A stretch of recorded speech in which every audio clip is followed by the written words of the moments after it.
Nah, udah, silakan. Ya, alhamdulillah hari ini bisa kita berkumpul dalam keadaan sehat walafiat. Baik teman-teman sekalian, di sini saya akan coba mempresentasikan berkenaan dengan pengembangan dan pemanfaatan media siber sebagai aplikasi pembelajaran. Suaranya nggak jelas, Pak Dede. Suaranya nggak jelas. Pak Dede, suaranya nggak jelas. Berarti harus di-mute dulu yang lainnya ya. Unmute dulu yang lainnya. Di saya jelas sih. Nah, jelas ya. Jelas, Pak? Jelas, Pak Dede. Jelas. Ya. Saya jelas. Ya, udah baik. jelas.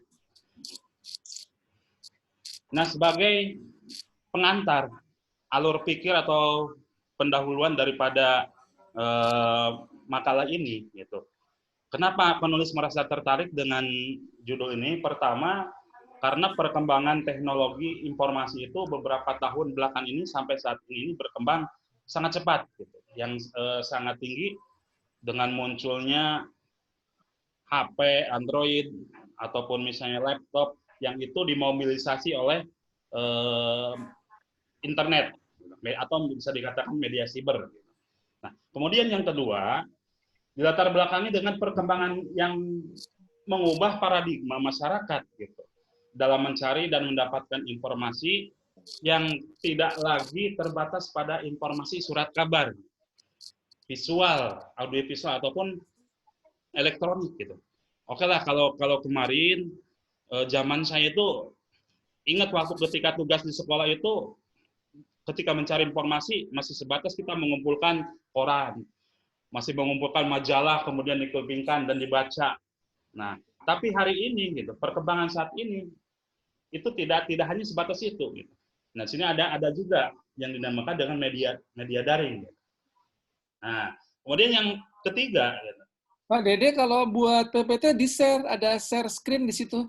Fasilitas kalau nyiapin PPT. Oh iya, bahwa itu yang itu ada share screen. Jadi kita bisa lihat tampilan PPT-nya. Kalau sudah selesai, itu dimatikan lagi share screen-nya.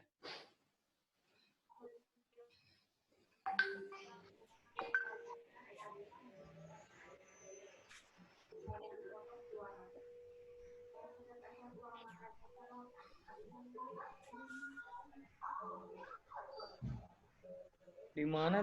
Masih mencari, Pak. File ya.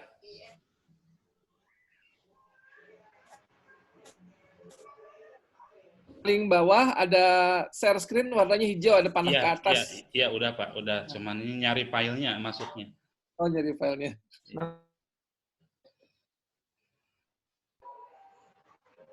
Suaranya.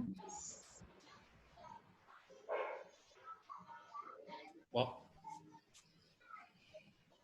Nah, sementara Pak dilanjut dulu.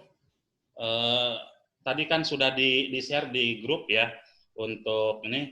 Sementara saya belum lihat filenya, tapi udah share screen, udah ketemu, cuman antara mengkoneksikan dengan file yang disimpan dengan laptop belum nyambung, Pak. Jadi sementara dilanjut dulu ya teman-teman sekalian. Yang ketiga, yang mendapat dampak yang cukup berarti dengan perkembangan teknologi ini adalah bidang pendidikan yang kita geluti selama ini, gitu. Nah, di mana pada dasarnya pendidikan itu merupakan suatu proses komunikasi dan informasi, ya, dari pendidik ke peserta didik. Nah, dalam proses penyampaian informasi ini tentunya tidak hanya stagnan, gitu, hanya itu saja monoton, gitu. Sehingga pada kesempatan kali ini ya teknologi ini, gitu, media siber ini menjadi alternatif dalam penyampaian transformasi ilmu pengetahuan terhadap peserta didik. Gitu. Nah, kemudian yang menjadi pertanyaan lantas apa sih media siber? Gitu. Nah, media siber di sini saya ambil dari beberapa definisi, gitu. Yang pertama, bahwa media siber itu segala bentuk media yang menggunakan wahana internet dalam melaksanakan kegiatan. Kemudian pengertian lain, media yang komunikasi dengan menggunakan jaringan internet atau bentuk komunikasi yang ada di dunia maya. Nah, jadi secara garis besar, dari setiap definisi yang ada, baik itu dari tokoh ataupun para ahli, ataupun dari berbagai lembaga pendidikan yang mendefinisikan media siber, ditarik kesimpulan bahwasanya pokoknya media siber itu adalah satu bentuk media yang menggunakan internet. Gitu. Itu kata kunci dalam media siber. Nah, kemudian kita kaji juga apa sih media pembelajaran. Gitu. Nah, beberapa ahli juga menyebutkan seperti Gates, kemudian Gerlach and Ellie ataupun yang lain. Cuman saya dalam kesempatan ini mengambil pengertian Hamalik, gitu. Bahwa media pembelajaran adalah segala sesuatu yang dapat digunakan untuk menyalurkan pesan. Pesan apa? Tentunya pesan pembelajaran jika itu dilakukan di sekolah. Nah, itu media pembelajaran. Nah, kemudian yang berikutnya berkenaan apa sih fungsi dan peran media pembelajaran tersebut? Nah, yang pertama, bahwa pemakaian media pembelajaran dalam proses belajar mengajar ini dapat membangkitkan keinginan, minat yang baru, kemudian juga bisa membangkitkan motivasi rangsangan kegiatan belajar kepada peserta didik. Bahkan dapat membawa pengaruh-pengaruh psikologis terhadap peserta didik itu sendiri. Nah, sehingga peserta didik akan lebih cepat memahami materi apa yang disampaikan oleh pendidik. Nah, kemudian yang kedua, fungsi dan peran media pembelajaran kedua adalah bagaimana penggunaan media pembelajaran pada tahap orientasi pembelajaran akan sangat membantu efektivitas proses pembelajaran dan penyampaian pesan kepada siswa. Jadi proses penyampaian pesan itu seperti yang disampaikan lebih cepat. Nah, karena mereka tidak hanya monoton mendengar apa yang diucapkan guru saja, gitu. Nah, bagaimana yang lambat dalam memahami ucapan guru, bagaimana yang sulit membaca. Nah, itu bisa dengan adanya media pembelajaran seperti ini, mereka lebih menangkap. Nah, itu berkaitan fungsi. Nah, fungsi lain pun ada yang disebut dengan fungsi atensi, ada fungsi afektif media visual, ada fungsi kognitif visual. Dari bermacam fungsi-fungsi tersebut yang jelas itu sangat membantu proses. Pak Dede, kalau teman-temannya mau masuk, dimasukin dulu itu Pak Dede jadi host. Oh iya, maaf. Saya terlalu khusyuk untuk ya mohon maaf Pak ya. Iya. Jadi secara garis besar itu sangat membantu sekali proses pembelajaran di kelas. Ya. Kemudian peran media pembelajaran bagi dunia pendidikan. Ya. Oke dulu itu di-upgrade.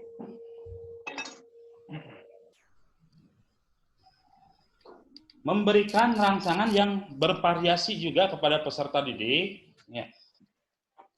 Kemudian media juga dapat melampaui batas yang sangat luas gitu, dalam penyampaian proses pembelajaran di kelas. Kemudian bagaimana sih klasifikasi media pembelajaran? Nah, media pembelajaran itu diklasifikasikan menjadi 3. Ada media audiotif, ada media visual, dan media audio visual. Media auditif yaitu media yang hanya mengandalkan kemampuan suara saja, seperti tape recorder. Nah, kemudian media visual, yaitu media yang hanya mengandalkan indera penglihatan saja dalam wujud visual, misalnya gambar praktek wudhu aja itu saja, tanpa ada suara yang keluar. Lain lagi dengan media audio visual. Media audio visual yaitu media yang mempunyai unsur suara dan unsur gambar. Jadi tidak hanya unsur gambar yang muncul, akan tetapi unsur suara pun dapat muncul. Itu klasifikasi daripada media pembelajaran. Nah, ada juga bentuk media lain. Media lain juga itu ada media cetak, seperti surat kabar, media yang dipamerkan ya. Kemudian rekaman suara, ada juga film strip, ya. Ada juga presentasi yang multigambar, video pembelajaran, dan masih banyak lagi bentuk lain daripada media pembelajaran yang dapat dipakai oleh para pendidik untuk menyampaikan transformasi ilmu terhadap peserta didik itu sendiri. Nah, ini penggunaan media dalam proses pembelajaran. Nah, ketika kita akan menggunakan media dalam proses pembelajaran tentunya tidak sembarang kita memakai media tersebut. Harus memperhatikan hal berikut. Yang pertama, penggunaan media harus didasarkan pada tujuan pembelajaran yang hendak dicapai. Nah, dengan demikian pemanfaatan media harus menjadi bagian yang integral dari penyediaan pembelajaran tersebut. Kalau misalnya yang tujuan pembelajaran yang disusun ini adalah A, berarti media yang dipakai dalam proses penyampaian pembelajaran juga harus menyesuaikan. Nah, kemudian yang kedua, penggunaan media harus mempertimbangkan kecocokan ciri media, karakteristik materi pelajaran yang disajikan. Nah, karakteristik materinya seperti apa? Tadi yang pertama berkenaan dengan tujuan, kemudian yang materi. Yang ketiga, penggunaan media harus sesuaikan dengan bentuk kegiatan belajar mengajar, prosesnya seperti apa. Nah, prosesnya mau apa, gitu. Sehingga kita akan menggunakan media apa ini. Gitu. Kemudian media juga harus disertai persiapan yang cukup seperti preview media pembelajaran dan yang lainnya. Yang berikutnya, peserta didik perlu disiapkan sebelum media pembelajaran digunakan agar dapat mengarahkan perhatian pada hal-hal yang penting. Jadi sebelum kita mempersiapkan media pembelajaran, peserta didik sudah dalam keadaan siap. Mereka sudah siap apa sih yang akan dilakukan oleh guru. Gitu. Media apa yang akan dipakai oleh guru untuk menyampaikan materi tersebut. Mereka paham dulu, sehingga mereka siap. Kemudian peserta didik perlu penggunaan media harus diusahakan agar senantiasa melibatkan partisipasi aktif peserta. Nah, ini kita juga harus memperhatikan psikologi peserta juga. Ini bagaimana nih jika media ini diterapkan terhadap siswa, apakah cocok tidak gitu, dalam pemakaian tersebut. Tuh. Kemudian pengembangan media. Dalam pengembangan media ada yang dikenal dengan media berbasis visual. Nah, seperti apa visual itu? Pesan, informasi atau konsep yang disampaikan kepada siswa ya. Seperti apa? Kita menyampaikan gambar-gambar ilustrasi berkenaan misalnya praktek wudu, praktek sholat, gitu. Ataupun yang lainnya. Atau bentuk gabungan dari dua unsur tersebut. Gitu. Unsur visual yang harus dipertimbangkan. Kemudian, dalam pengembangan media juga ada yang dinamakan dengan media berbasis audiovisual. Nah, media yang berbasis audiovisual ini merupakan media pembelajaran yang bisa dijangkau oleh setiap orang gitu. Nah, karena ya setelah digunakan pesan tersebut dapat diterima kembali. Kita dapat membuat, menyimpan, dan memutar dengan berkali-kali. Yang ketiga, pengembangan media berikutnya itu media berbasis komputer. Nah, kemajuan di zaman sekarang ini, komputer itu memberikan beberapa kelebihan untuk produksi audio visual. Nah, kemudian dalam kegiatan pembelajaran ditambah lagi teknologi jaringan internet juga yang menghubung kepada komputer itu akan menjadi primadona lah gitu yang dalam kegiatan pembelajaran di sekolah-sekolah atau di dunia pendidikan. Gitu. Kemudian pengembangan media yang lain adalah media pembelajaran berbasis edutainment. Gitu. Nah, edutainment ini dirancang khusus untuk tujuan pendidikan yang penyajiannya diramu dengan unsur-unsur hiburan sesuai dengan materinya tentunya. Nah, itu beberapa pengembangan media. Mungkin itu saja apa yang bisa sampaikan pada kesempatan kali ini. Selanjutnya sebelum itu saya persilakan pada Bapak mungkin Pak Dosen untuk dapat. Terima kasih. Assalamualaikum warahmatullahi wabarakatuh. Waalaikumsalam warahmatullahi wabarakatuh. Pak Dede itu punten ada yang mau masuk di konfirmasi dulu. Pak Dede ada yang mau masuk? Iya, siap. Oke. Busuk bisa. Oke, terima kasih Pak Dede. Oke. Pada nunggu di pintu tuh. Macet di pintu konfirmasi. Husu.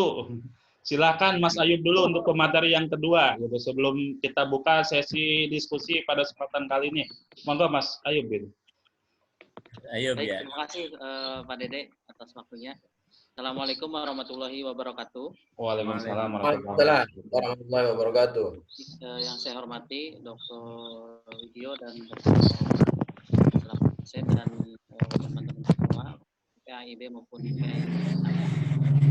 Dalam kesempatan siang hari ini saya akan menyampaikan materi tentang pengembangan model pembelajaran inovatif, progresif dan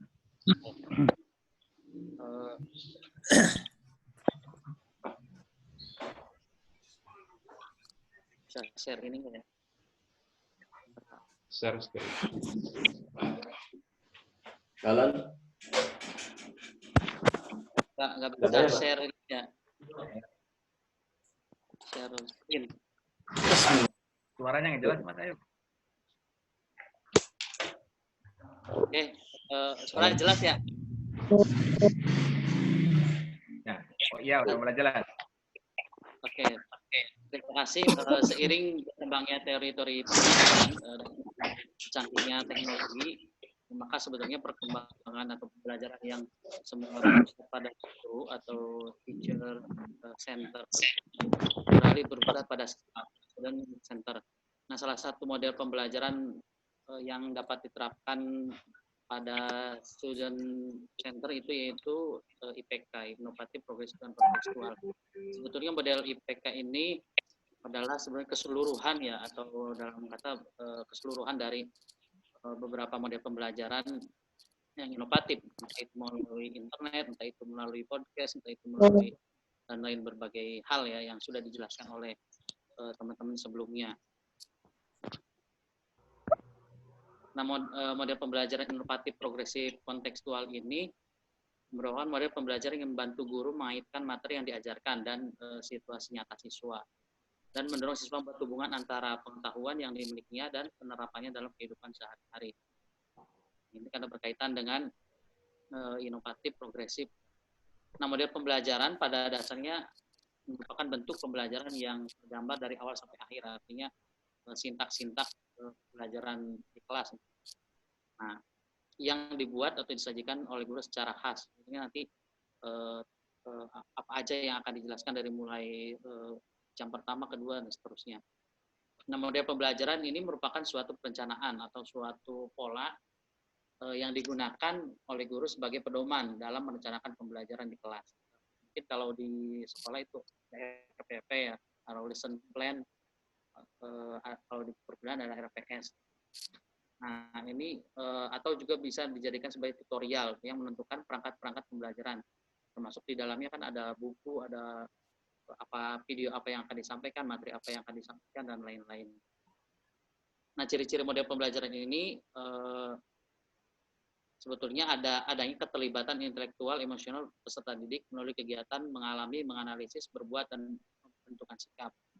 Jadi semua pembelajaran itu ya terencana, tergambar di dalam model pembelajaran. Terus kemudian dalam IPK ini guru bertindak sebagai fasilitator, koordinator, mediator, dan motivator.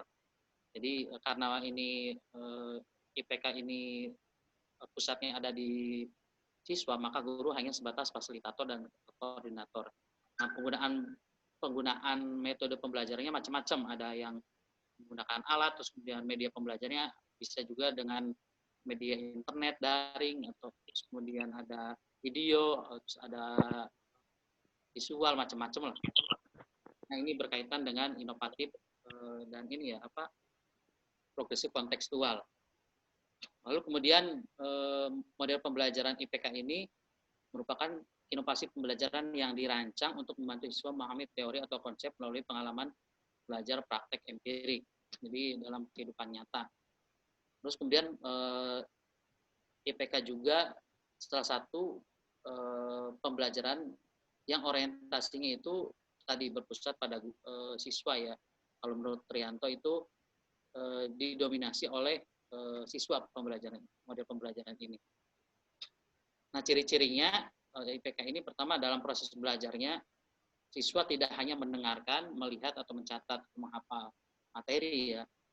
Kalau biasanya mungkin kan guru sebagai penceramah didengar, siswa yang mendengarkan. Nah, IPK ini tidak, tapi justru siswa yang aktif untuk berpikir, mencari sendiri pengetahuannya. Kayak misal guru hanya misal memaparkan video secara kontekstual, misal video tentang apa di lingkungan sekitar, terus kemudian siswa untuk berpikir dengan melihat video itu apa aja yang terjadi di lingkungan sekitarnya atau lain sebagainya.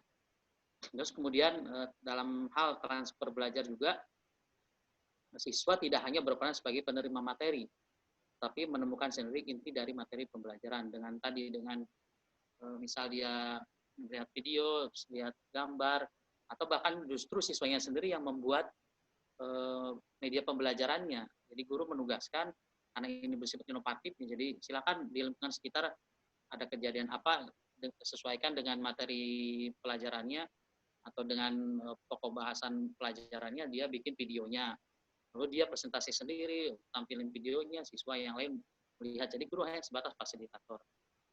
Nah, juga ini dalam IPK juga pentingnya lingkungan belajar. Nah, belajar efektif itu dimulai dari lingkungan belajar yang berpusat pada siswa.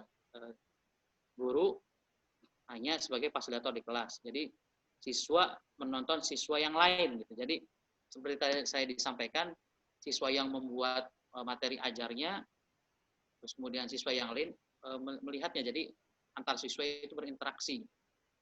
Itu untuk IPK ya. Nah, langkah-langkahnya pertama untuk membuat modelnya, lesson plan-nya itu guru itu menyampaikan tujuan pembelajarannya. Terus kemudian pada kegiatan selanjutnya menyiapkan siswa. Nah, kegiatan ini untuk menarik perhatian siswa, memusatkan perhatian siswa pada materi pembelajaran. Jadi guru itu pas pembelajaran menyampaikan tujuan, terus kemudian menyiapkan siswa, nah, hanya sebatas itu. Nah, selanjutnya guru hanya mengamati. Jadi siswa yang kemudian aktif dalam proses pembelajarannya. Terus kemudian setelah itu baru ada tanya jawab. Guru juga selanjutnya mengumpulkan data. Jadi data-data ini dari diskusi-diskusi itu guru yang mencatat. Terus kemudian mana siswa yang aktif dan lain sebagainya.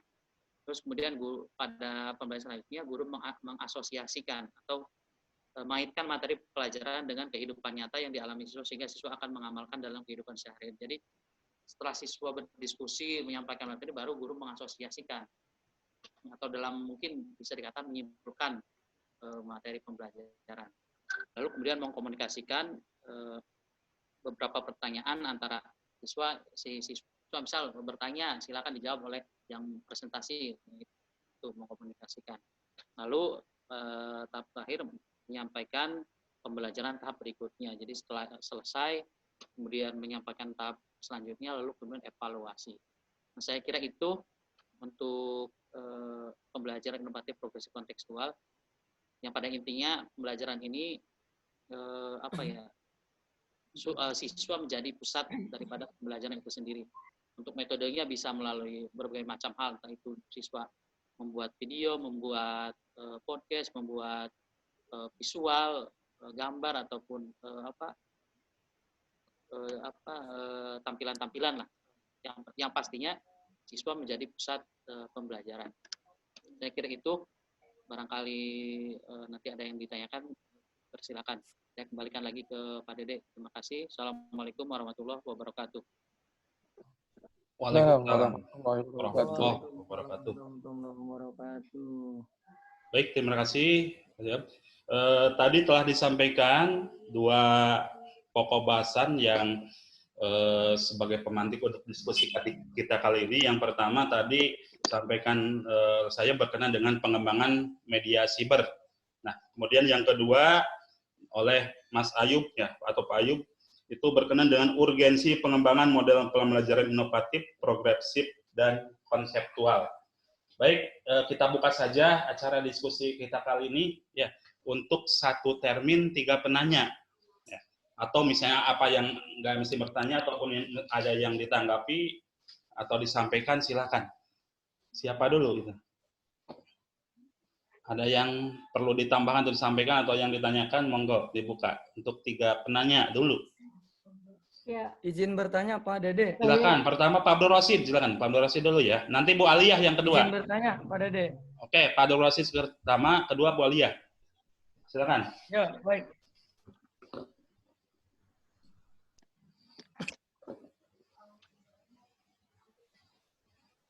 Baik, Assalamualaikum warahmatullahi wabarakatuh. Waalaikumsalam. Waalaikumsalam. Yang saya hormati Pak dosen dan rekan-rekan Pasca, terima kasih atas kesempatannya. Saya akan bertanya terkait apa, jelas suaranya ya? Jelas. Jelas, Pak. Saya akan bertanya apa yang disampaikan pemateri pertama Pak. Jelas? Jelas, Pak. Jelas. Suaranya jelas? Ya. Jelas. Baik, saya akan bertanya kepada Pak Dede pemateri yang pertama terkait dengan media pembelajaran memulai cyber ya. Nah, apa yang sudah sampaikan, apakah sudah dipraktekkan, lalu bagaimana hasilnya? Karena ada satu parameter dalam pembelajaran mulai media cyber itu, salah satunya adalah ketika kita mengajar dengan tekstual, itu nilainya hanya berapa, itu paling rendah gitu ya. Dan teratas itu adalah dengan media cyber. Mohon penjelasannya Pak Dede. Terima kasih. Ya, terima kasih Pak Rosid. Dimengerti. Baik, yang kedua Bu Aliyah tadi mau bertanya, silakan Bu Aliyah. Assalamualaikum warahmatullahi wabarakatuh. Waalaikumsalam warahmatullahi wabarakatuh. Pak Dede dan Mas Ayu sebagai narasumber. Terima kasih. Tadi dikatakan yang pertama untuk Mas Ayub, dikatakan bahwa pusat atau inti dari pengembangan, urgensi pengembangan model pembelajaran IPK inovatif, kemudian progresif dan kontekstual ya, itu berpusat pada murid, artinya student center ya. Tapi saya melihat di sini justru kuncinya itu ada pada bagaimana guru bisa menjadi long life learner. Artinya kita sebagai guru itu harus terus-menerus belajar sungguh. Tapi persoalannya yang terjadi adalah kita biasanya sebagai guru itu cukup dengan pengetahuan yang sudah lama, artinya kita sering malas untuk terus belajar. Nah, di sini menurut saya pentingnya. Oleh karena itu, kira-kira bagaimana mengkondisikan kita sebagai guru supaya kita bisa mengembangkan model-model pembelajaran yang IPK seperti itu, sehingga tidak melulu yang monoton dan lain sebagainya. Kemudian yang kedua untuk Pak Dede materinya tentang pengembangan dan pemanfaatan cyber dan dalam sebagai aplikasi pembelajaran. Sebenarnya kita bisa melihat secara aplikasi tentang pembelajaran berbasis internet untuk saat ini. Untuk artinya pembelajaran berbasis internet ini memang tidak semuanya efektif kita terapkan. Artinya pada contohnya real ya, sekarang yang sedang kita jalani itu kan nyata. Artinya sebenarnya pembelajaran berbasis internet itu bagaimana siswa itu bisa otodidak, belajar mandiri. Tapi yang terjadi itu ketika siswa diberikan tugas atau orang tuanya misalnya, orang tua itu kan seharusnya hanya mendampingi, bukan mengerjakan tugas-tugas dari anaknya sebagai siswa. Jadi efektivitas pembelajaran berbasis cyber itu seperti apa untuk usia-usia yang sebenarnya belum bisa mandiri, seperti kalau untuk usia SLTA kemudian mahasiswa taruhlah bisa, tapi untuk usia yang sebelum jenjang itu seperti apa? Itu aja, terima kasih. Assalamualaikum warahmatullahi wabarakatuh. Waalaikumsalam warahmatullahi wabarakatuh. Terima kasih. Dua penanya tadi telah menyampaikan, kemudian barangkali masih ada untuk satu termin ini, satu penanya lagi, silakan.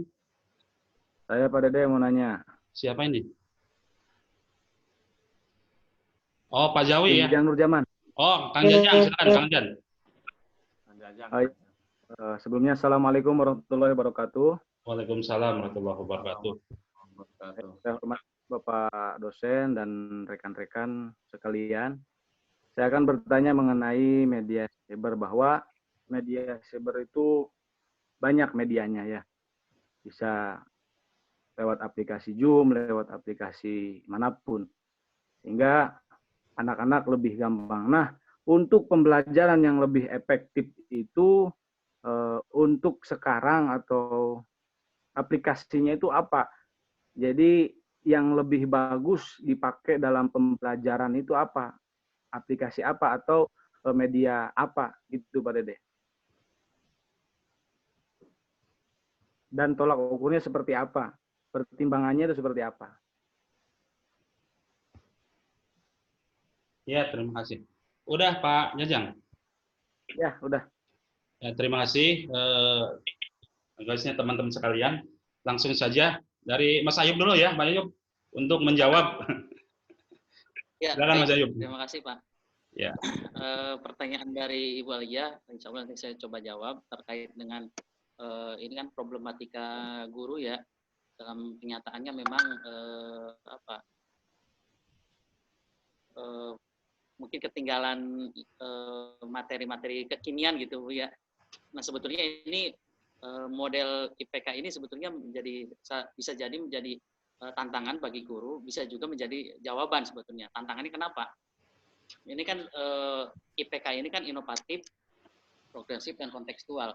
Nah kalau guru, misal kalau kita kaitkan dengan pembelajaran misal daring, itu sebetulnya simpel. Jadi karena pusatnya di siswa, maka tinggal guru melempar ke siswa dikasih tugas saja gitu. Misal siswa silakan membuat video yang berkaitan dengan materi di lingkungan sekitarnya, atau siswa membuat foto-foto, kemudian foto-foto itu digabungkan sehingga menjadi sebuah materi yang sesuai dengan mata pelajaran. Itu kan guru saya kira mungkin nggak bisa ya membuat video, nge-shoot, terus kemudian membuat foto bagus.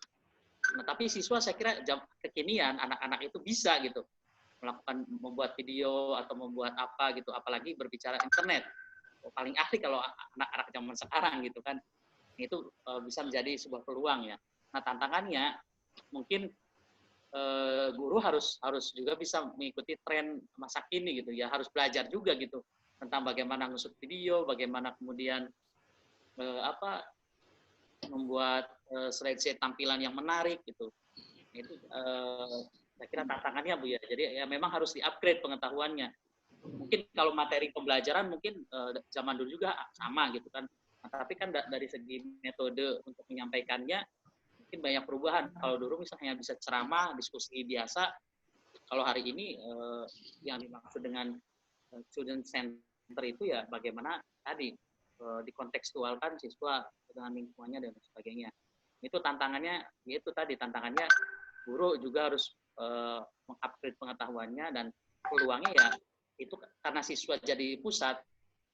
Walaupun guru misal tidak tahu tentang metode kekinian, tapi siswa saya kira sudah terbiasa gitu dengan dunia internet, dengan membuat video, foto-foto dan sebagainya gitu.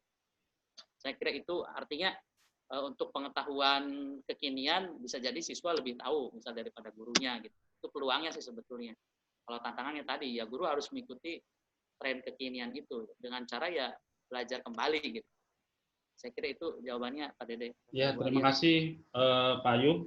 Ini dari saya berkenan dengan apa yang ditanyakan oleh Pak Rosid. Tadi yang pertama, apakah media pembelajaran itu sudah dipraktekkan tidak dalam kegiatan pembelajaran di sekolah dan bagaimana hasilnya gitu intinya. Nah, ini sudah dipraktekkan juga di sekolah gitu. Karena hari ini hampir setiap sekolah atau lembaga pendidikan itu mempunyai perangkat komputer gitu, yang bisa mengakses internet. Apakah itu akses internetnya bisa WiFi di sekolah ataupun misalnya belum ada WiFi, guru menggunakan kuota sendiri, biasanya seperti itu gitu. Nah, untuk memakai itu sangat mudah gitu. Nah, ini hasilnya hampir sama ya. Ini pertanyaan dengan yang disampaikan Pak Jajang, bahwasanya untuk penggunaan media itu. Nah, saya sendiri nggak tahu karena pemakaian media itu bagi guru itu kan berkreatif gimana bisanya atau misalnya mudahnya guru untuk menyampaikan proses transformasi pengetahuan terhadap peserta didik gitu. Hanya bagi saya media yang paling tepat media ya itu audiovisual itu dipakai gitu. Nah, karena kenapa media audiovisual dipakai gitu? Karena tidak semua peserta didik dapat memahami apa yang disampaikan melalui visual. Tidak semua peserta didik memahami apa yang disampaikan melalui audio. Jadi ada yang ketika guru menyampaikan itu ngertinya itu dengan cara ceramah aja, audio saja, auditif saja gitu. Tapi ada juga kondisi siswa yang memahaminya itu ketika melihat gambar, gitu. Karena dia itu lambat membaca, gitu. Membaca tulisan, lambat menyerap materi yang disampaikan oleh seorang pendidik, gitu. Ya, sehingga perpaduan antara audio dan visual ini, gitu, saya anggap ya paling tepat. Tapi kan ini prediksi saya. Tapi lain lagi mungkin dengan prediksi teman-teman yang biasa pakai, saya mau audio saja gitu, seperti podcast yang kemarin dibahas misalnya. Saya pakai itu saja dan itu cukup berhasil ya. Oke. Hanya apa yang sampai saya lakukan di lembaga pendidikan itu hasilnya Pak Rosid ya. Alhamdulillah luar biasa. Biasanya anak merasa lambat menerima materi pembelajaran praktek sholat. Susah banget gitu. Tapi ketika dipraktekkan dengan adanya gambar, dengan adanya suara gitu yang diramu dalam bentuk video, gitu. Mereka dengan sendirinya yang lambat itu ngerti gitu. Oh berarti mereka itu dia itu polanya ya. Ketika sesuatu motivasinya, ketika motivasi melihat itu menarik sehingga mendorong menyerap materi itu dengan cepat. Tuh. Kemudian yang berikutnya dari Bu Aliyah ya, internet ini tidak semuanya efektif gitu, diterapkan gitu. Toh banyak orang tua yang malah ketika ada proses pembelajaran malah mereka yang mengerjakan bukan anaknya. Nah ini kelemahan dalam pembelajaran daring ini sebetulnya menggunakan media internet ini sebetulnya gitu. Karena guru atau pendidik tidak bisa mengontrol, tidak bisa mengawasi sepenuhnya apakah itu pekerjaan siswa atau bukan gitu. Karena dikerjakan ya di rumah gitu. Guru atau pendidik tidak bisa melihat. Nah, ini tinggal nanti peran orang tua.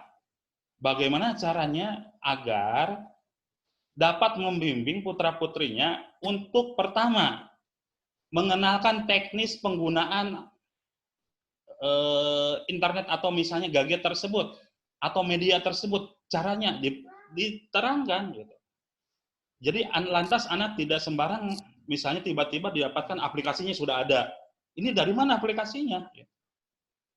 Alangkah baiknya orang tua mengajar, ini aplikasinya dari sini, kita download dulu, kita install dulu, kemudian kita pakai. Ini adalah poin-poinnya, ikon-ikonnya ini aja gitu. Nah, setelah itu baru ke materi pembelajaran. Apa yang dipelajari di dalam media tersebut? Gitu. Ya, sehingga di dalam media tersebut pun ya kita yang mengisi. Tapi lantas kita juga tidak meninggalkan mereka atau anak-anak kita. Ya. Sementara anak-anak kita tinggalkan dengan gadgetnya, dengan itunya, tiba-tiba mereka ketika diperiksa kembali main game. Wah. Ya kita kan bimbing gitu. Kita dampingi bagaimana supaya anak tersebut benar-benar pertama menggunakan itu, yang kedua mereka itu tertuntun untuk menjawab jawaban yang sekiranya sesuai gitu.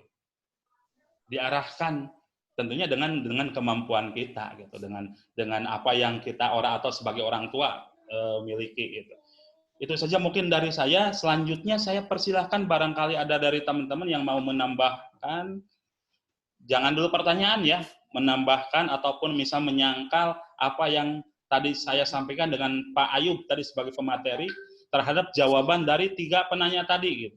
Atau dari 3 penanya tadi ada yang belum dipahami. Silakan.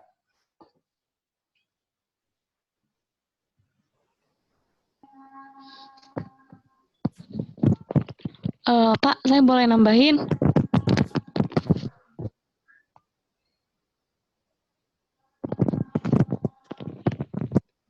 Halo?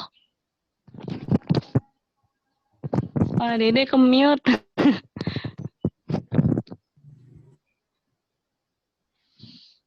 Mangga, Pak. Ya, terima kasih, Mas. Ya, di sini saya mau coba menambahkan ya untuk pertanyaan dari Bu Aliyah yang tadi kayaknya belum terjawab sih Mas sama Mas Ayub itu. Yang untuk yang tingkat tadi kan untuk tingkat SKLTP dan mahasiswa ke atas itu kan untuk media internet itu sudah pada bisa mengakses gitu Mas ya. Tadi pertanyaan Bu Alia benar ya begitu ya Bu ya. Tapi untuk yang tingkat bawah itu seperti apa gitu kan. Ini saya mau sharing aja dari pengalaman saya gitu. Untuk yang tingkat bawah karena saya mengajar di tingkat SD atau MI, khususnya saya mengajar di kelas 1, apalagi di situasi pandemi seperti ini gitu kan, kami juga sebenarnya pada awal pembelajaran itu berpikir gitu bagaimana caranya pembelajaran agar tetap tersampaikan di saat pandemi seperti ini gitu. Untuk siswa kelas 1 memang anak-anak zaman sekarang betul seperti Pak Dede yang sudah sampaikan dan Pak Ayub sudah sampaikan gitu, anak zaman sekarang itu sudah sangat mengerti dan memahami gitu yang namanya gadget, internet dan sebagainya gitu. Tanpa kita ajari juga mereka itu sudah sangat mengerti dengan penggunaannya.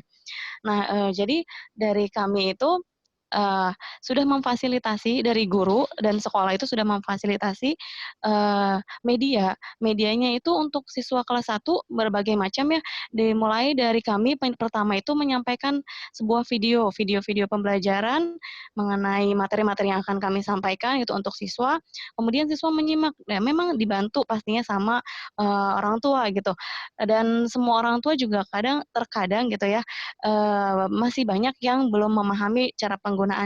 Nah, di situ kan betul juga kata Pak Dede yang sudah tadi disampaikan, memang dari guru itu sudah menjelaskan bagaimana cara-cara dan langkah-langkah yang akan digunakan dari media tersebut gitu. Jadi orang tua pun sebelum menggunakan itu gitu sudah memahaminya dari kami yang sudah dijelaskan terlebih dahulu. Nah, dari media yang sangat simpel saja, tidak usah yang terlalu banyak dan terlalu memusingkan untuk orang tua, apalagi anak siswa kelas 1. Saya itu menggunakan yang kedua itu dari hasil video yang sudah kami share untuk nilainya gitu, untuk hasilnya apakah siswa tersebut sudah bisa menyimak atau sudah bisa sudah mendengarkan video yang kami terangkan. Nah, kami membuat sebuah link yaitu melalui Google Formulir.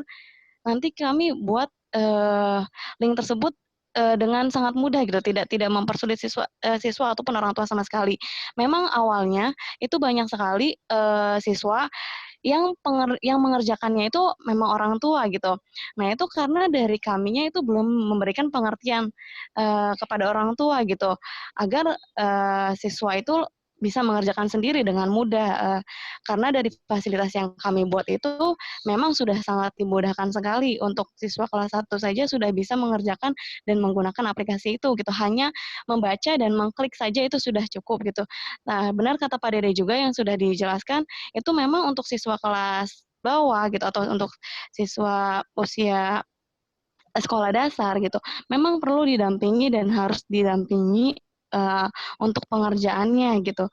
Jadi penggunaan internet itu sangat berguna sekali ya Bu Alia gitu, dan tidak menyulitkan sama sekali gitu untuk pembelajaran, apalagi di tengah pandemi seperti ini gitu ya. Jadi pembelajaran juga tetap berjalan dan berlangsung sangat baik gitu. Hasilnya juga alhamdulillah dari awal dan sampai akhir sampai sekarang itu semua siswa mengikutinya dengan baik gitu. Jadi gimana kami sebagai guru yang memfasilitasi dan menjelaskan bagaimana cara penggunaan media tersebut dengan sangat mudah gitu. Kemudian siswa juga bisa mengikutinya dengan baik. Orang tua pun juga kami motivasi agar siswa yang tetap mengerjakannya sendiri gitu, agar orang tua tidak ikut dalam mengerjakannya gitu. Jadi hasil tetap murni dari siswa seperti itu. Terima kasih. Ya, terima kasih Yang Dewi ya. Sebelum dilanjutkan, barangkali ada yang mau menambahkan, yang lain? Nambahin, cukup Pak. Ya? Nambahin dulu, boleh? Oh, silakan Kang Jawi, silakan. Ya, terima kasih Pak Dede. Assalamualaikum warahmatullahi wabarakatuh. Waalaikumsalam warahmatullahi wabarakatuh. Teman-teman dan yang saya hormati Pak dosen, Pak Wawan dan Pak Widya. Menanggapi Pak Rosid tadi ya, untuk mengenai media tadi diaplikasikan belum gitu. kita kembali ke tujuan media, yaitu kan untuk mempermudah pembelajaran. Selain itu juga untuk membuat suasana menjadi menyenangkan. Kalau sudah menjadi menyenangkan, tentu hasilnya pun akan lebih bagus dari yang tidak menyenangkan gitu kan. Jadi tujuan dari media itu sendiri kan untuk membuat suasana menjadi tenang, untuk membuat suasana menyenangkan, untuk ya suasana lebih lebih beda, lebih fresh, lebih kekinian gitu. Karena sesuatu yang berbau kekinian itu kan menarik minat siswa. Kalau siswa lebih tertarik, pasti hasil belajarnya pun akan lebih bagus dari sebelumnya gitu. Itu menurut saya. Itu Pak Dede, terima kasih. Ya, terima kasih Pak Jawi ya, dengan konsep pembelajaran yang menarik bagi siswa gitu. Terima kasih atas tambahannya. Barangkali dari yang lain perlu tambahkan sebelum kita lanjutkan ke sesi Pak Iman silakan. Kang silakan Ustaz. Assalamualaikum warahmatullahi wabarakatuh. Waalaikumsalam warahmatullahi wabarakatuh. Nah, terima kasih atas waktunya kepada Pak Dede dan juga kepada Pak dosen, Pak Wawan, dan Pak Widyo. Mudah-mudahan semuanya sehat semuanya. Alhamdulillah.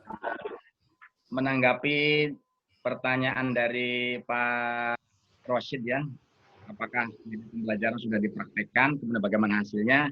Saya kira tadi apa yang disampaikan oleh Teh Fitria Dewi itu sudah cukup menjawab ya, bahwa tergantung bagaimana guru itu mau berusaha meningkatkan meningkatkan kualitas dirinya, sehingga dalam keadaan seperti sekarang ini pun pembelajaran dapat berjalan dengan lancar, apalagi dengan adanya media-media yang sangat membantu. Nah, kemudian kita juga berterima kasih kepada Pak Wido yang telah memberikan arahan-arahan untuk membuat media pembelajaran. Nah, itu bisa kita praktekkan dalam kegiatan belajar mengajar lewat daring. Nah, seperti apa yang disampaikan Teh Dewi tadi, ya benar, ketika guru bisa memberikan langkah-langkahnya, langkah-langkah pembelajarannya melalui video pembelajaran. Nah, setelah di-share, kemudian ada langkah berikutnya itu melalui Google Formulir. Memang itu sangat mudah. Dan berarti itu sudah dipraktekkan dalam pembelajaran tentang media pembelajaran yang disampaikan, yang ditanyakan Pak Rosyid. Dan hasilnya saya kira ya cukup membantu untuk situasi seperti sekarang ini. Anak bisa belajar melalui media, kemudian untuk evaluasinya bisa melalui Google Form. Nah, adapun masalah orang tua terlibat atau tidak, itu memang perlu perlu pengertian, perlu masukan dari guru agar sekiranya orang tua itu hanya sebatas membantu, tapi bukan berarti langsung terlibat mengisi atau dan lain sebagainya. Hanya membantu bagaimana cara mengerjakannya. Nah, itu guru jangan bosan-bosan untuk menyampaikan hal seperti itu. Saya kira itu saja. Terima kasih. Assalamualaikum warahmatullahi wabarakatuh. Waalaikumsalam warahmatullahi wabarakatuh. Oke, Kak Ustadz Sukiman ya telah menambahkan penguatan terhadap apa yang disampaikan oleh Teh Dewi Fitria tadi. Cukup ya? Cukup teman-teman? Atau ada yang perlu disampaikan kembali? Kalau tidak ada, kita akhiri diskusi ini dan saya lanjutkan kepada yang terhormat Pak dosen, Pak Haji Wawan dengan Pak Haji Widya untuk menyampaikan apa yang telah tadi dibahas secara lanjut gitu. Terima kasih. Assalamualaikum warahmatullahi wabarakatuh. Waalaikumsalam warahmatullahi wabarakatuh. Monggo Pak Wawan atau saya duluan? Silakan. Boleh. Politik ini dari dua tema tadi, Pak Dede dan Ayub. Kang Ayub, ya. Semuanya berkenaan dengan media. Tapi wabil khusus, Mas Dede, saya mendengar tentang cyber media. Tapi yang diuraikan Pak Dede tadi bukan saja cyber media, tidak fokus ke cyber media, karena kalau kita bicarakan jenis-jenis media berbasis cyber, seperti yang judul, kalau nggak salah tentang cyber media, ini Pak Dede ya? Betul, Pak. Ya, jadi jenis-jenis cyber media bukan saja, ya wabil khusus jenisnya ada beberapa ya, misalnya situs web, saya pernah ungkapkan di depan kelas itu, misalnya ada rumahbelajar.go.id, ya. Kemudian media sosial juga itu termasuk cyber media, ya. Blog termasuk cyber media, ya. Email, kemudian forum di internet atau bulletin board itu juga termasuk dalam cyber media. Tadi juga saya katakan blog, ya. Blog itu cyber media yang paling murah, ya. Jadi jangan sampai melebar memanjang, harus melihat gambar, melihat video. Nah, itu semua mungkin kalau dari paparan tadi belum fokus ke cyber media, ya bagaimana penggunaan cyber media. Apakah ya salah cari contoh kasus, misalnya saya nggak tahu teman-teman di sini apakah sudah ada yang punya blog untuk masa pandemi menggantikan peran tatap muka di kelas seperti yang sudah saya jelaskan, ada asynchronous learning yang 4 kuadran belajar tadi kan, yang biasanya yang kuadran kanan kiri atas kan yang udah ditinggalkan karena masa pandemi ini. 3 kuadran itu yang sering digunakan. Nah, salah satunya adalah penggunaan blog. Ya, blog atau aplikasi pesan, ya SMS dan sebagainya. Atau internet broadcasting itu juga termasuk dalam media cyber, ya. Atau ada juga masih banyak lagi jenis-jenis media cyber, tapi yang paling familiar tadi ada blog, ya, ada aplikasi pesan, ada media sosial, ya, kemudian ada situs web. Nah, mana dari beberapa tadi email yang sering digunakan dan bagaimana pengaplikasiannya atau mungkin kendala-kendalanya? Seperti yang sudah diucapkan tadi, kayaknya anak-anak sekarang literasi komputernya udah semakin canggih. Mereka tinggal klik-klik udah jalan dibandingkan dengan guru-guru yang masih dandapan megang mouse aja. Ya. Itu mungkin. Jadi penjelasan Pak Dedek tadi masih kurang fokus kepada cyber media, yang mau studi kasusnya mau yang mana sih mau dilihat? Apakah penggunaan blog atau penggunaan web atau apa? Karena cyber media ini kan masuk dalam kategori new media. Kalau kita bicara media kan banyak, ya. Media banyak. Dulu sebelum masa pandemi kita bisa memanfaatkan pekarangan rumah sebagai media belajar. Kita ke kebun menjelaskan tentang jenis-jenis tanaman dan sebagainya. Tapi dalam masa pandemi ini kita nggak mungkin ngajak anak-anak ke kebun, semuanya daring. Entah itu berbasis, ya, salah satunya ya dikatakan tadi cyber media.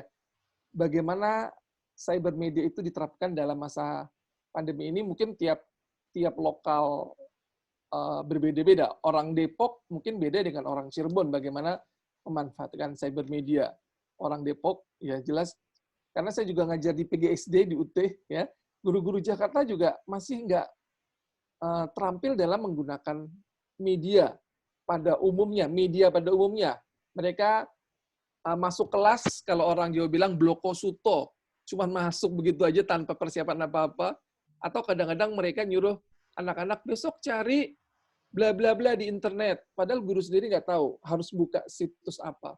Kalau terjadi misalnya anak mengikuti perintah gurunya mencari sesuatu di internet, dilalah nggak punya situs, nggak punya fasilitas internet, dia masuk ke warnet. Kita tahu warnet tadi kan, ribuan orang masuk dan mereka buka macam-macam. Tiba-tiba secara nggak sengaja terpapar, wah,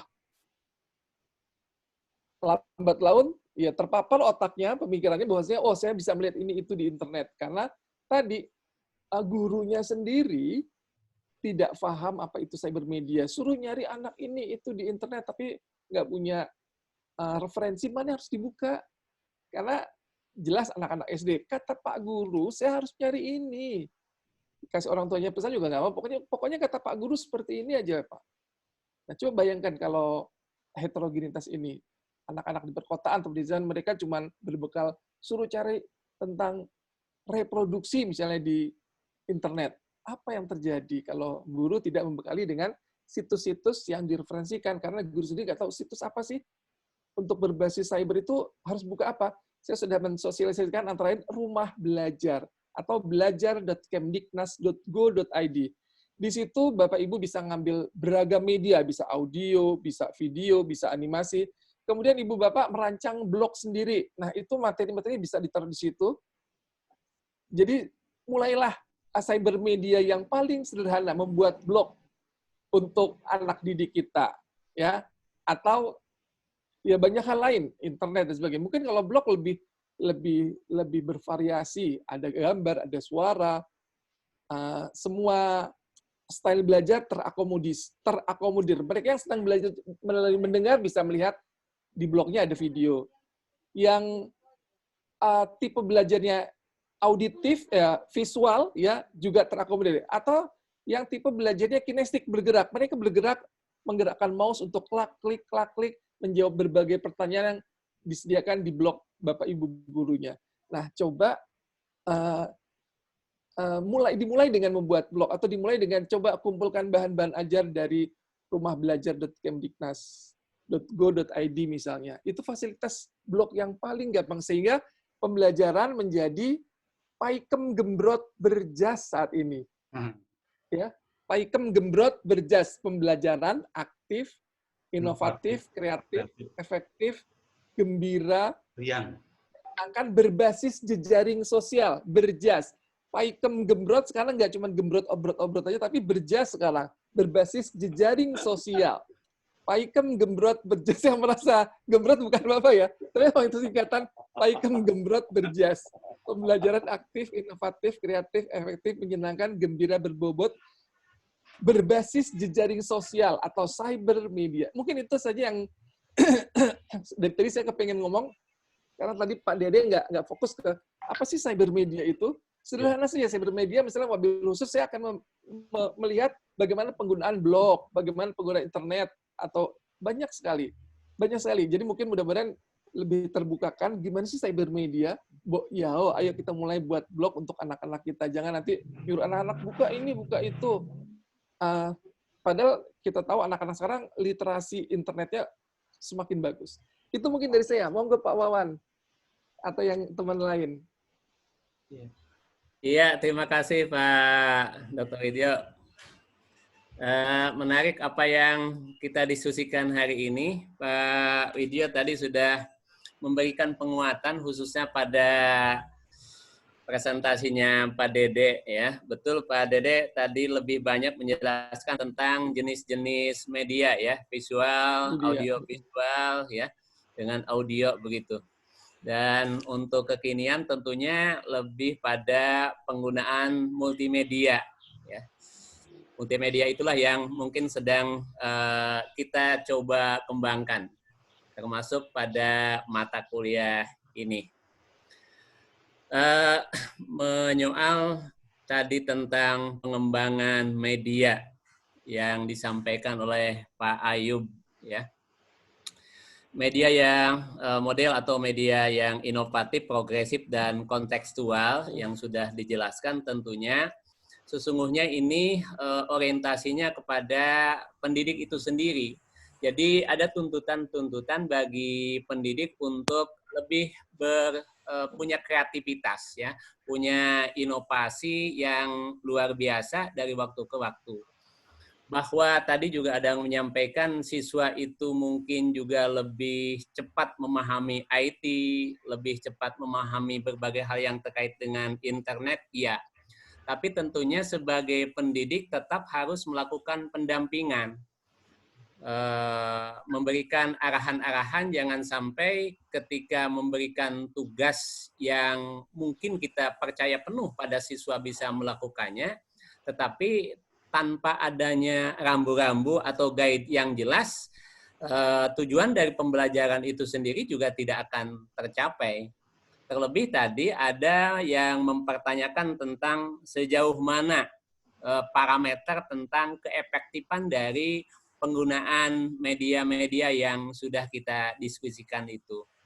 Tentunya kalau ditanya tentang sejauh mana efektivitasnya, tentunya kita bisa melihat pada prosesnya. Apakah proses dengan menggunakan beberapa media itu efektif atau tidak? Dan yang terakhir bisa dilihat dari hasil evaluasi. Ya. Evaluasi itu tentunya diharapkan mengukur pada orientasi pembelajaran. Kita memahami bahwa orientasi pembelajaran itu kan paling tidak ada 3 orientasi sebagaimana sering kita sampaikan tentang taksonomi belum itu. Maka ketika parameter itu digunakan, ya, afektifnya, kognitifnya, dan psikomotoriknya dalam konteks evaluasi, maka itulah sesungguhnya parameter dari efektivitas penggunaan dari media pembelajaran. Dan tentunya untuk mengukur hal itu tidak mudah, sebab banyak hal yang perlu juga diperhatikan. Misal penggunaan internet. Dalam beberapa tempat, di beberapa jenjang pendidikan mungkin bisa efektif. Tetapi di tempat yang lain yang mungkin akses internetnya tidak terlalu bagus, ya, model pembelajaran yang berbasis internet dengan cyber dan lain-lain yang tadi disampaikan juga tidak cukup efektif. Jadi efektivitas pembelajaran itu banyak variannya, banyak ukurannya, ya, tidak hanya sekedar dilihat dari hasil evaluasinya, juga harus dilihat dari prosesnya seperti apa, ya. Misalkan saja untuk situasi pembelajaran yang daring, itu juga kan plus minus akhirnya. Pada tempat-tempat tertentu yang memang tidak memiliki jaringan internet, cukup susah bagi pendidik untuk melakukan proses pembelajaran. Sehingga tidak sedikit di beberapa tempat harus juga ada kunjungan ke rumah-rumah anak didiknya. Itu mungkin plus minusnya. Tetapi tentunya semua itu juga bergantung kepada kreativitas dari guru itu sendiri. Adakah kemauan dari guru itu untuk terus melakukan inovasi-inovasi dalam membuat media pembelajaran, dalam membuat model-model pembelajaran yang bervariasi. Saya kira itu yang lebih penting mungkin. Dan mata kuliah ini yang dirancang oleh Pak Widyo, saya kira memberikan makna yang luar biasa, terutama bagi teman-teman mahasiswa yang memang kebetulan sudah menjadi pendidik. Jadi pembelajaran yang sangat berharga untuk mata kuliah ini, banyak sekali media-media pembelajaran yang bisa diterapkan, yang bisa digunakan oleh teman-teman mahasiswa pasca mengikuti mata kuliah ini. Itu, saya kira itu mungkin beberapa catatan yang bisa disampaikan Pak Dokter. Terima kasih Pak dosen kita ya, Pak Haji Widyo dengan Pak Haji Wawan yang telah memberikan penguatan berkenaan apa yang kita diskusikan kita kali ini.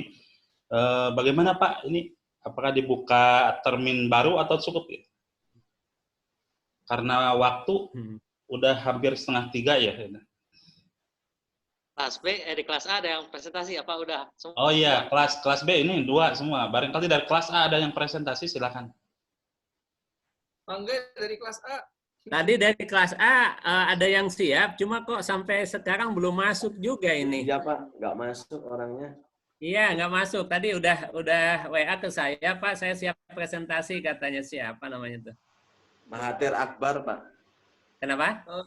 Mahathir Akbar. Ya, Mahathir, betul ya. Mahathir juga tadi sudah ngechat, sudah siap untuk presentasi, tapi dihubungi nggak bisa dia. Nggak masuk-masuk dia. Atau dibuka termin kedua? Masih ada waktu 10 menit.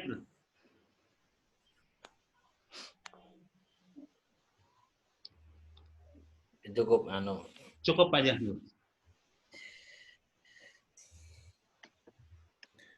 Oh, silakan. Mungkin pertanyaan Pak Mukas. Oh, Ustaz Jawi ya, silakan Ustaz Jawi. Terima kasih Pak Dede. Terima kasih juga Pak dosen. Saya menanggapi tadi penjelasan Pak Wawan tadi ya, parameter dari keefektifan pembelajaran tadi kan banyak sekali ya ukurannya. Nah, gimana cara kita menyikapinya Pak? Soalnya kan seperti yang Pak Wawan tadi bilang, setiap daerah banyak juga yang belum terjangkau jaringan internet. Kalaupun terjangkau, dari keluarganya kadang-kadang belum punya belum punya akses, termasuk keluarga kurang mampu lah gitu maksudnya. Ini terjadi terutama di sekolah kami ya, gitu kan. ini terkendala masalah itu juga. Nah, bagaimana menyikapinya supaya manfaat dari media siber ini juga kami nikmati gitu loh. Begitu Pak Dede. Ya, oke, bagaimana gitu, bagaimana? Terima kasih Pak Jawi. Makasih Pak Dede. Ya, Assalamualaikum warahmatullahi wabarakatuh. Waalaikumsalam warahmatullahi wabarakatuh. Tapi mungkin ada usul, Pak Dede. Iya, Pak Ji, siap. Menarik sekali pembahasan diskusi kita kali ini. Mungkin supaya ada oleh-olehnya atau bekal terben kita ini ada buku tentang media cyber. Nah, itu. Oh iya.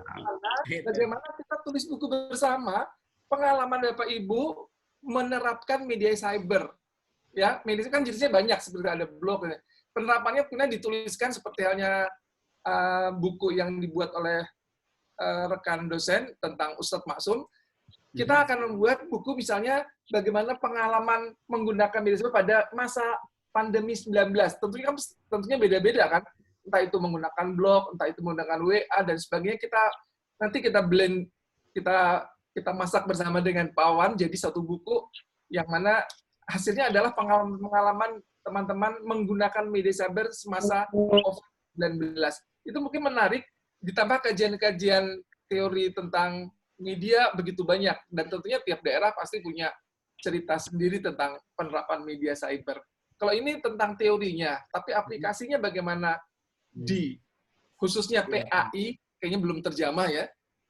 Ya itu menarik sekali jadi sebuah buku, ada semua 19, semua melakukan riset kecil, bagaimana menggunakan blog, bagaimana, ya benar-benar riset, jangan cuma ngarang doang, nanti silakan dilakukan riset sementara, nanti Pak Wan mungkin akan memperakasai pembuatan buku.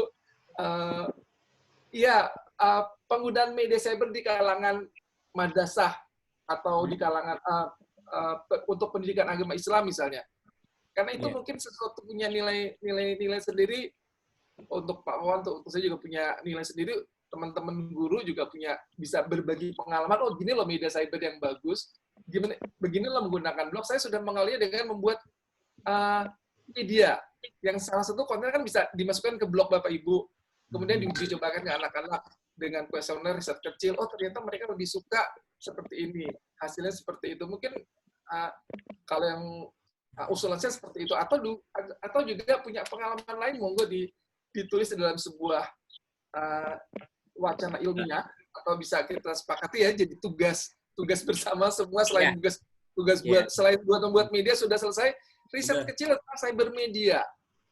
Ya masing-masing mungkin saya kira masing-masing bisa membuat tulisan ya untuk kemudian tadilah terkait dengan pengalaman-pengalaman penggunaan media cyber tersebut gitu kan. Betul. Pasti berbeda-beda. Khususnya media cyber untuk PAI, bukan untuk, kalau mungkin yang lain mereka udah banyak, fokus pada pembelajaran PAI. Ya, belum ada yang menjamah PAI. Iya, itu mereka punya nilai jual. Mungkin pengalaman PAI di IAIN lain juga mungkin beda. Oh, Cirebon sudah mulai dengan media cyber dan hasilnya seperti ini, dan mungkin akan menarik. Jadi contohnya seperti yang dibuat memorian tentang Ustadz Maksum, semua orang nulis. Nah, kita juga semua orang menulis tentang hasil penelitian menggunakan media cyber, entah itu web, entah itu blog, entah itu media sosial, dan seterusnya. Dan lakukan penelitian kecil, kualitatif untuk kuantitatif dengan teori-teori yang mendukung. Itu mungkin sesuatu hal yang bisa saya tarik dari kuliah daring kita hari ini ya. Ada hasil. Pak Dede, saya kira bisa ini ya, bisa mengkoordinir untuk kepentingan tadi. Saya kira ini tugas tambahan lah gitu kan, sebagai cari pengalaman lah, pengalaman yang sangat luar biasa di mata kuliah ini gitu kan. Dan mudah-mudahan tidak hanya tidak menjadi beban begitu ya, tidak menjadi beban, betul-betul untuk pembelajaran. Ya. Jadi enjoy seperti halnya Paikem Gembrot Berjas ya. Ayo Paikem Gembrot Berjasnya mulai aplikasi dari guru-gurunya sendiri. Berbasis dari sosial, gembira, menyenangkan, berbobot tentunya ya. Rata-rata hasil tugas bagus-bagus ya. Itu mungkin. Masukin dari saya nanti sebelum terlupa karena waktunya mungkin nanti akan tiba-tiba hilang begitu saja. Monggo Pak Wawan atau iya, terima kasih. Pak Dede dilanjutkan kembali. Iya, terima kasih. Terima kasih Pak. Terus tadi pertanyaan Pak Jawi kepada Pak Haji Wawan ya, cara menyikapi efektivitas belajar Pak, karena tidak seperti ini bagaimana Pak gitu kondisinya gitu. Iya, jadi kan untuk hal ini sangat bergantung kepada pendidik itu sendiri. Yang mengevaluasi pembelajaran kan pendidik, jadi kewenangan pendidik. Jadi sejauh mana efektivitas pembelajaran yang dialami oleh pendidik bersama dengan anak didiknya, itulah yang saya kira dijadikan sebagai parameter untuk bahan evaluasi, kan begitu. Jadi tidak bisa digeneralisir. Ketika misalkan ya di satu tempat sangat efektif ketika menggunakan cyber misalkan, berbagai macam aplikasinya. Tetapi di tempat yang lain karena mohon maaf, anak didiknya juga tidak memiliki fasilitas-fasilitas, saya kira mana yang memungkinkan. Nah, yang tahu itu sendiri kan si pendidik ya, pendidik. Karena itu diserahkan sepenuhnya kepada pendidik. Tugas dan tanggung jawab pendidik kan tidak hanya sekedar membimbing, mengajar, tetapi yang terakhir adalah mengevaluasi. Jadi evaluasi itu kan ada ukuran-ukuran tertentu, ada alat evaluasi. Alat evaluasi yang efektif seperti apa, ya saya kira pendidik itulah yang tahu persis, gitu kan? Bagaimana situasi pembelajaran yang seperti ini, misalkan aja yang mungkin juga di tempat yang lain banyak yang tidak efektif karena berbagai macam kendala, misalkan aja anak-anak tidak memiliki gadget, misalkan aja sehingga untuk pembelajaran daring tidak bisa dilaksanakan. Ya, sebagaimana informasi di beberapa tempat karena itu tidak bisa dilakukan yang akhirnya ya pasti tidak efektif lah mendatangi rumah masing-masing gitu kan. Itu pun dengan apa namanya kesederhanaannya, dengan keterbatasannya. Jadi untuk evaluasi dalam rangka apa mengantisipasi situasi yang memang tidak memungkinkan menggunakan media-media tertentu, ya diserahkan sepenuhnya kepada pendidik masing-masing. Toh yang tahu persis bagaimana efektivitas pembelajaran ketika itu ya pendidik. Saya kira itu Pak Zamjami. Ya. Pak Zawi, mana? Ya, terima kasih Pak Haji Wawan dan Pak J. Widyo ya. Sepertinya tadi masih ada yang penasaran. Ini kelihatan Pak Aleh ya, ketua kelas B. Udah ngacung-ngacung atau garuk-garuk kepala itu? Pak Aleh, alhamdulillah. Kata mungkin ingin buka kali. Anda puyeng gitu Pak Dede. Ini ada tugas baru mengenai pengalaman menggunakan sibermedia, itu kan sesuatu yang langka. Itu apa namanya, ekspresi sesaat menerima respon dari Bapak dosen Pak Widyo dan persetujuan dari Pak Wawan. Ya, artinya proyek ini perlu dilaksanakan dengan sebaik-baiknya gitu aja sebetulnya. Ya, positif saya kira. Iya, terima kasih. Iya, menarik sekali kalau dan kayaknya belum pernah ada yang melakukan. Bagaimana pengalaman ya, ini berawal dari buku ini ya, teori dan riset media cyber.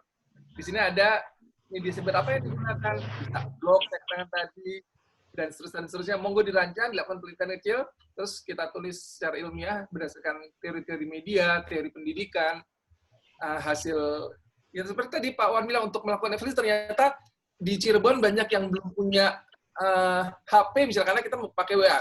Tadi menurut Pak Wan tadi ya datang gurunya memberikan atau mungkin dengan legowo menyumbangkan HP-nya yang sudah nggak kepakai, yang bisa dipakai untuk anak itu meminjamkan mungkin ya, karena HP udah bukan barang mewah lagi, ya.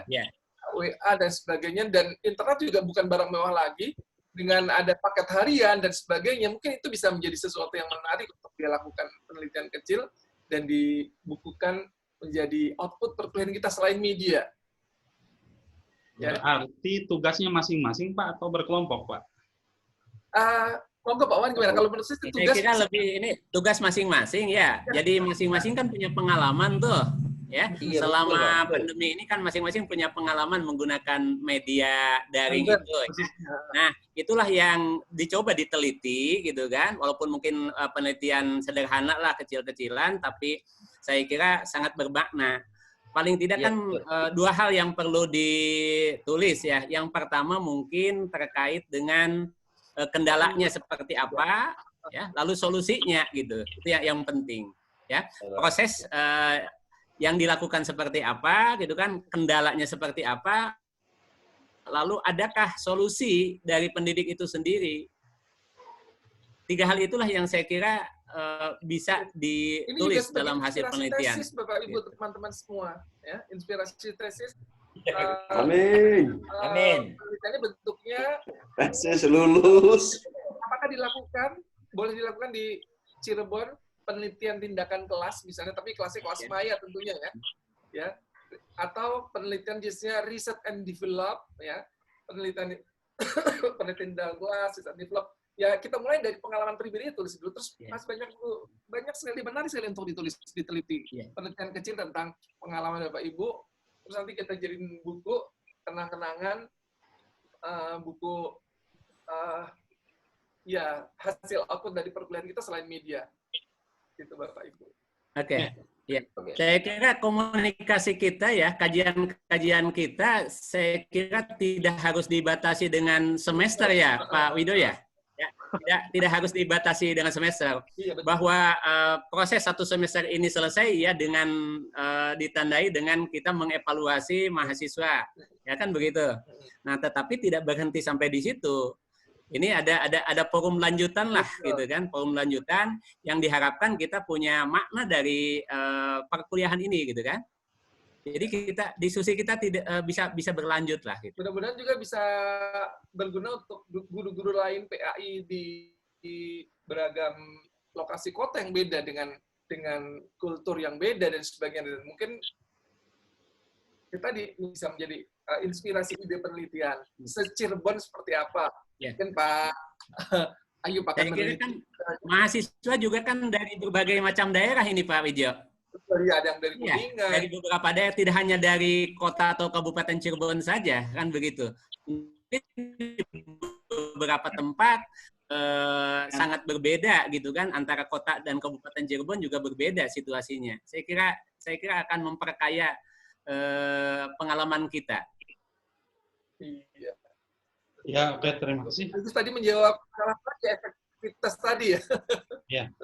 Ini izin Pak, mohon izin Pak Haji Widyo ya. Ini ada masukan dari teman-teman kalau bisa tugas blended-nya diganti sama yang ini aja Pak, gitu. Atau gimana Pak? Monggo, dipersilakan. Jadi ini jadi tugas kita berdua, tugas Pak Wan dan tugas saya yang blender ini monggo dihilangkan dengan diganti seperti ini. Intinya sih sama aja, blender ini tadi kan menceritakan pengalaman. Kita harus buat rencana pembelajaran atau RPS juga kan untuk melakukan penelitian. Misalnya 2 kali pertemuan menggunakan blog, kita harus bikin RPS ya, kalau nggak masa blog konsulto cuma blog-blog begitu aja. Tetap semua pembelajaran harus buat RPS. Nah, kebetulan kalau saya kan suruh bikin RPS blended learning 3 tipe itu terserah monggo yang mana aja. Misalnya kan itu penyederhanaan tugas saya sudah disetujui oleh Pak Wan juga kan. Artinya seperti itu. Kemudian tuliskan. Kalau sebelumnya, sekarang malah lebih kalau sebelumnya cuma bikin RPS doang. Sekarang RPS ditindaklanjuti, dievaluasi, ditulis secara ilmiah, malah lebih berat lagi. Monggo, nggak apa-apa, setuju sekali. Iya, jadi mohon keikhlasan teman-teman mahasiswa, mohon keikhlasan ini bukan menjadi beban tambahan sesungguhnya ya, tapi sebagai media pembelajaran bagi mahasiswa itu sendiri gitu kan. Harus gembira ya, harus membuatnya harus riang gembira. Kalau enggak terkukung dan rasanya berat banget, susah banget sih tugas Pak Wawan, Pak Widyo. Ya jangan sampai hanya sekedar menggugurkan kewajiban gitu. Iya. Tapi betul-betul bermakna. Dengan sepenuh hati, kalau dikerjakan dengan hati enak dan hasilnya insya Allah bermanfaat buat semua guru-guru PAI di Indonesia umumnya atau Cirebon pada khususnya. Ya, sebagai amal soleh kita lah. Betul. Alhamdulillah ya teman-teman sekalian, melalui diskusi ini kita sendiri bersama, alhamdulillah sangat menarik dari awal tadi mulai jam 13. Sekarang hampir jam 14. Ini ada beberapa pokok garis besar berkenaan dengan media siber. Tadi alhamdulillah saya terima kasih Pak Haji Widyo telah mengarahkan bahwasanya tadi itu kan lebih spesifik ke media pembelajaran sebetulnya hanya sebatas media sibernya tidak kurang tersentuh. Dan alhamdulillah di akhir tadi disepakati untuk tugas blended ya, jadi diganti dengan tugasnya hari ini yaitu tentang menulis pengalaman penggunaan media cyber di masa pandemi 19. Sistematikanya tadi oleh Pak Haji Wawan telah disampaikan ada 3 poin. Yang pertama, bagaimana menjelaskan dengan proses pengalaman tersebut apa saja ya di masa pandemi ini, media apa sih yang digunakan, pengalaman-pengalaman yang ditemukan. Terus dari pengalaman tersebut yang kedua, ada kendala enggak? Nah, dijawab lagi dengan poin yang ketiganya yaitu solusi. Nah, solusinya seperti apa? Alhamdulillah mudah-mudahan ini dapat diselesaikan sebelum UAS gitu kalau biar tugas ini tersampaikan kepada ya. Di foto-foto kegiatan, soalnya kalau masa pandemi ini berlalu bukunya udah nggak up to date lagi. Oh, justru foto. Sekarang ini masih musim pandemi, ayo kita isi masa pandemi ini dengan buku pengalaman, dengan foto, dengan riset kecil. Itu mungkin akan lebih terasa bomnya ya.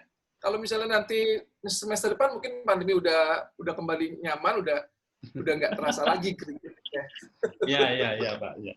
Oke, ya ditambahkan dengan foto-foto kegiatan ya, kegiatan penelitian kecil tersebut agar dilampirkan dan nanti dikumpulkan di Kosma masing-masing untuk bisa dibukukan nanti. Ya. Mungkin itu saja Pak. Baik ya. Gimana tanggapan teman-teman? Soalnya tadi maaf saya menyampaikan ini karena ada masukan dari kawan sekalian ya untuk blended katanya mohon disampaikan untuk bisa diganti dengan tugas yang ini saja gitu. Saya sudah menyampaikan ini, alhamdulillah sudah disetujui dan kita sepakati bersama untuk tugas pengembangan metode delivery ini untuk akhir ini yaitu berkenan dengan pengalaman pembelajaran penggunaan media cyber ini di masa pandemi 19. Ya, berarti diupayakan sebelum UAS sudah terkumpul tulisan atau misalnya hasil penelitian ini yang dikumpulkan kepada Kosma masing-masing, ya untuk kelas A kepada Kang Ustadz Jajang, untuk kelas B ke Pak Ustadz Lukman Hakim, Pak Aleh ya. Cukup ya? Cukup, kalau udah cukup, saya pikir kita tutup saja pertemuannya. Oh iya, silakan Ustadz Sukiman, mangga Ustadz. Punten, mohon maaf Bapak. Untuk tempatnya ya. Iya, silakan Pak Iman. Untuk tempatnya apa harus ya? Misalnya di Majelis Taklim. Itu kan ada kegiatan, ya, ada kegiatan. Kemudian dalam pelaksanaannya itu menggunakan media cyber. Nah, hal seperti itu bisakah kalau misalnya diangkat dalam tulisan ini? Terima kasih, Bapak. Kalau di luar, saya pikir itu melanggar social distancing gitu ya. Ini kan masa PSBB Pak Iman gitu. Nah, tentunya ini berdasarkan pengalaman pribadi, sepertinya karena judulnya kan di masa pandemi, yang namanya di masa pandemi adalah di rumah masing-masing gitu.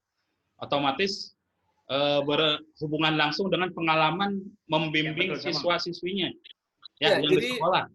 Pembelajaran dibatasi pada pembelajaran di sekolah atau SD, di sekolah. Betul kan? Halo? Ya. Ya Pak Haji. Kebetulan begini Bapak ya, maaf. Kita kan biasanya ketika sebelum ada pandemi ini seperti biasa pembelajaran seperti di sekolah. Nah, kemudian sekarang ketika ada pandemi juga sama seperti di sekolah. Sistem pembelajaran daring gitu. Oh, daring. Bisakah itu diangkat gitu, Pak? Ya. Terima kasih.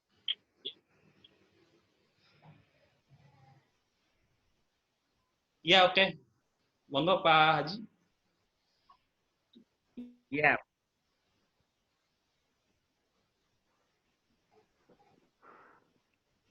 Oke, cukup dimengerti ya teman-teman sekalian. Ya. Terima kasih. Kita akhiri Pak Haji, mohon izin acara diskusi kita kali ini kita akhiri dengan bersama-sama membaca hamdalah. Alhamdulillah. Terima kasih pada yang terhormat Pak Haji Wawan, Pak mengarahkan kita, membimbing kita dalam ajar di sini. Dan terima kasih kepada teman-teman sekalian. Mudah-mudahan ini menjadi hasanah pengetahuan bagi kita sekalian. Amin ya rabbal alamin. Selamat menjalankan ibadah puasa. Waalaikumsalam Assalamualaikum warahmatullahi wabarakatuh. Waalaikumsalam warahmatullahi wabarakatuh. Dede, ini untuk pengumpulan di Kosma maksudnya seperti apa? Apa satu orang semuanya dikumpul ke Kosma terus dijadiin buku, atau satu orang udah berbentuk buku, atau seperti apa? Kita langi Kosma semua aja.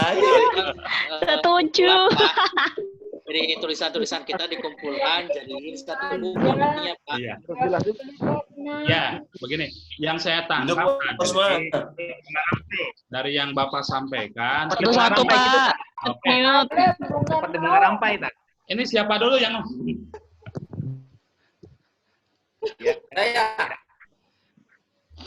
ditulis oleh masing-masing, dibuat masing-masing, dan dikumpulkan dalam satu buku ya. Bukan intinya beberapa pengarang gitu ibaratnya. Tidak satu orang yang berbicaranya supaya Gini, saya mau coba jelasin, Pak Jajang. Oh, siap, silakan. Dewi. Ya, terima kasih, Pak. Ya, jadi mungkin menurut Pak Wawan sama Pak Widyo itu, Pak Haji Widyo sama Pak Haji Wawan itu kan, jadi kita buat karya tulis. Jadi buat karya tulis mungkin semacam kayak, ya tadi karya ilmiah, gitu. Tapi ya mungkin kita berbentuknya lebih minimalis aja gitu, nggak berat gitu.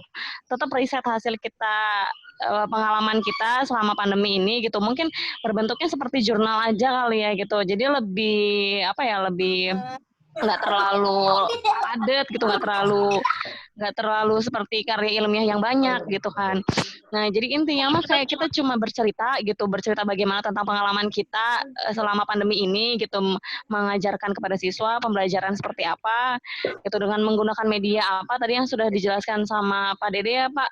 Tadi itu ada beberapa poin-poin yang diberikan sama Pak Wawan itu kan ada 3 ya kalau nggak salah gitu. Itu yang harus kita kumpulkan gitu dengan menggunakan media apa, solusinya seperti apa gitu. Kita coba untuk bercerita aja di situ gitu, tapi sambil kita masukkan juga beberapa beberapa teori-teori gitu dari buku. Paling kayak gitu aja gitu.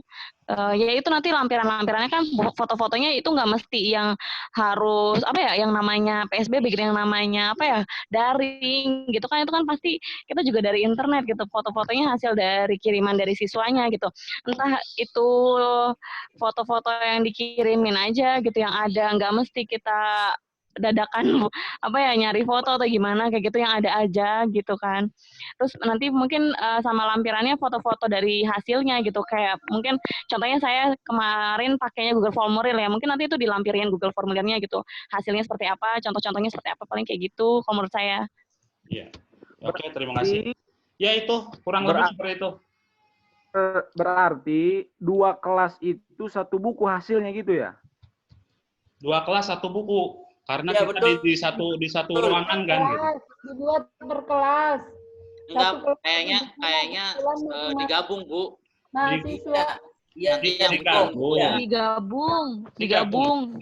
Cuman kan di dalamnya nanti juga digabung. Setiap sheet itu ada semacam covernya cover masing-masing individu. Ya. Oke, biar tebel ya.